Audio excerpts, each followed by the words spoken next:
A modern gold mine will make you move an entire ton of solid rock, 1,000 kilograms, just to find a single gram of gold, a speck the size of a grain of rice.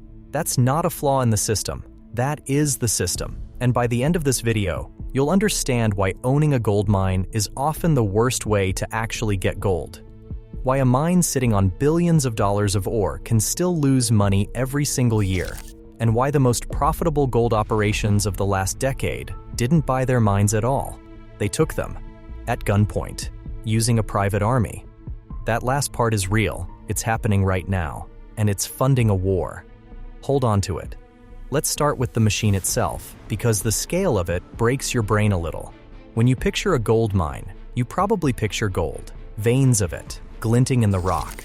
The reality is almost the opposite. Modern mines are considered profitable at ore grades of around 1 gram of gold per ton of rock. 1 gram per ton. And it's getting worse. Between 2012 and 2022, the average grade fell from about 1.3 grams to 1.14. The rich, easy gold near the surface was dug up centuries ago. What's left is faint traces, scattered through mountains of ordinary stone. So a gold mine isn't a pile of gold. It's a factory for crushing rock, thousands of tons of it, to extract a handful of grams. And to reach what's left, you have to go deep. The deepest mine on Earth is the Mponeng mine in South Africa. It goes 4 kilometers straight down, twice the depth of the Grand Canyon, 10 times the height of the Empire State Building. Down there, the rock walls sit at 60 degrees Celsius, hot enough to kill you. So every single day, they pump more than 6,000 tons of ice down the shaft just to keep the air breathable. 4,000 miners ride elevators that hold 120 people at a time, and the trip to the bottom takes 90 minutes. Each day, that one mine uses over 2,000 kilograms of explosives and hauls out 6,400 tons of rock.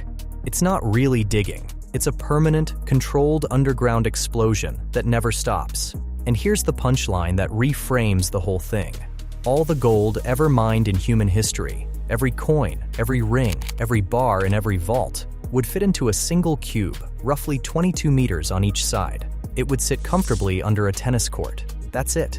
Thousands of years of human obsession, and it all fits in one small cube. Which tells you what gold actually is. It's not valuable because it's useful. It's valuable because it's rare. And that means a gold mine isn't a production business. It's a scarcity machine. Every gram you pull out of the ground slightly dilutes the exact thing that makes gold worth anything. You're mining the one substance whose whole value depends on there not being much of it. So that's the physical reality. Now let's talk money, because this is where owning a mine starts to look like a trap. You'd think that with gold at record highs, mine owners are swimming in cash. They're often not. The number that actually matters isn't the gold price. It's something called the all-in sustaining cost. That's the total real cost to produce 1 ounce of gold, once you count the fuel, the labor, the machinery, the ever deeper digging, all of it. In 2024, Newmont, the largest gold miner on the planet, reported an all-in sustaining cost of around $1,500 an ounce. The industry average sat near $1,450, and that number keeps climbing, because as grades fall, you have to process more and more rock for the same gram. So the business isn't gold is worth a lot. The business is the thin margin between what gold sells for and what it costs you to rip it out of the ground, and that margin can vanish fast. Here's the proof. Back in 2018, roughly 3/4 of South Africa's gold mines were operating at a loss, even with gold prices high. Not because gold wasn't valuable, but because the cheap, shallow, rich ore was already gone, and what remained cost more to extract than it was worth. Read that again, because it's the core of this whole video. You can own a mine, on land, sitting on billions of dollars of gold, and still lose money every single year. You're not buying a treasure chest. You're buying a hole that gets deeper, hotter, and more expensive every year you own it. So if buying and running a mine the legal way is this brutal, this capital heavy, this margin thin, this slow, a question starts to form. Is there a smarter way to get the gold? A way that skips the 20 years and the billions in machinery? There is. And this is the part I told you to hold on to. You don't buy the mine, you take it.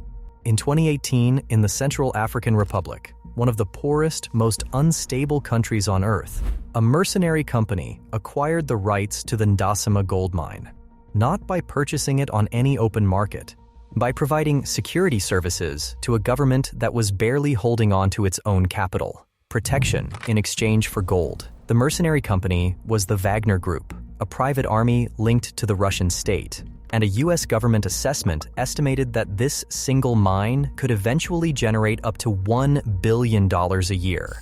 Think about what that means next to everything we just covered.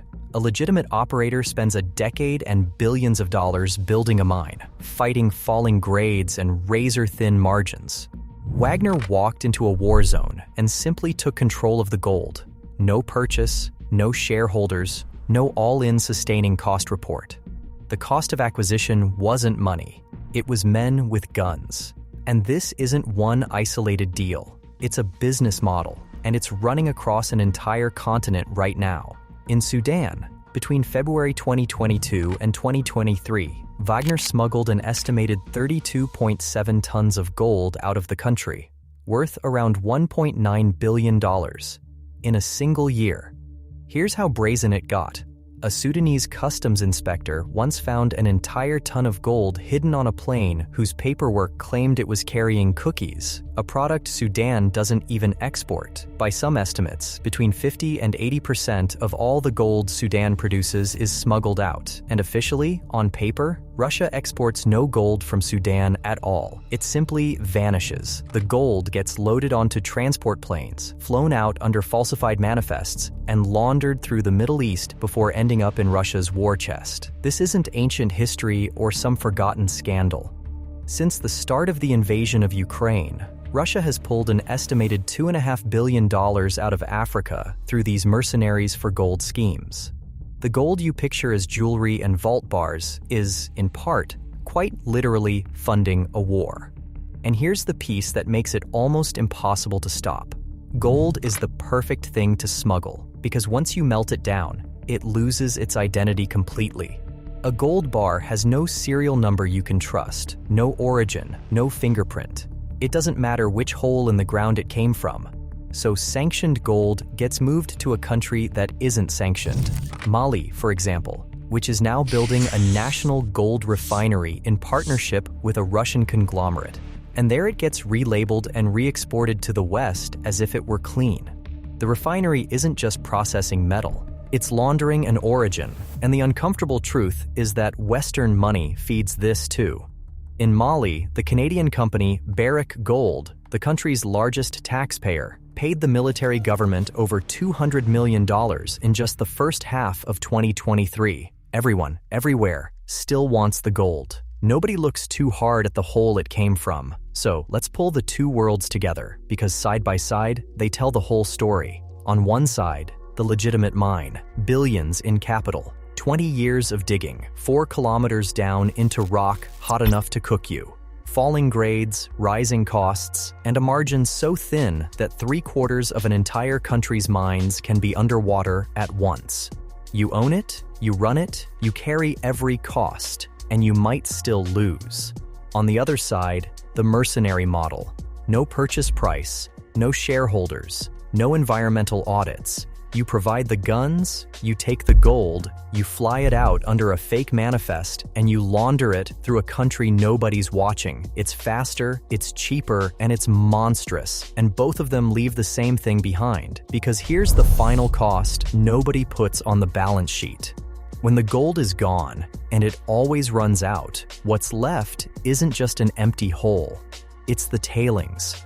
The fine, gray sludge left over from processing, laced with cyanide and heavy metals, sitting in vast ponds that poison the groundwater for decades through what's called acid mine drainage. In South Africa, these tailings still contaminate rivers and aquifers long after the last gram of gold left the country. The gold goes to a vault in London or a refinery in Dubai. The poison stays in the ground, and the people who live there inherit it. That's the real economics of owning a gold mine. It's not a treasure chest. It's a scarcity machine that crushes mountains of rock and rivers of cyanide to produce a few grams of the one metal whose entire value depends on there not being much of it. The legal way costs you a fortune and a decade and might still ruin you. The other way costs a country its wealth, its stability, and sometimes its people. And whichever way it's done, the gold always leaves, and the hole and the poison always stay. So the next time you see a gold bar and think solid, safe, valuable, remember what it actually is.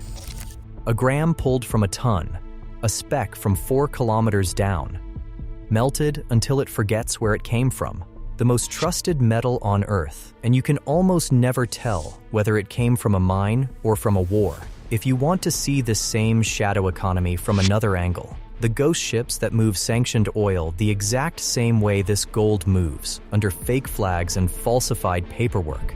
I broke down the entire economics of oil tankers right here. Same tricks, same disappearing act. Watch it next. And drop a comment telling me which part surprised you most. The tennis court, the cookies plane, or the mine that pays out $1 billion a year to an army that never bought it.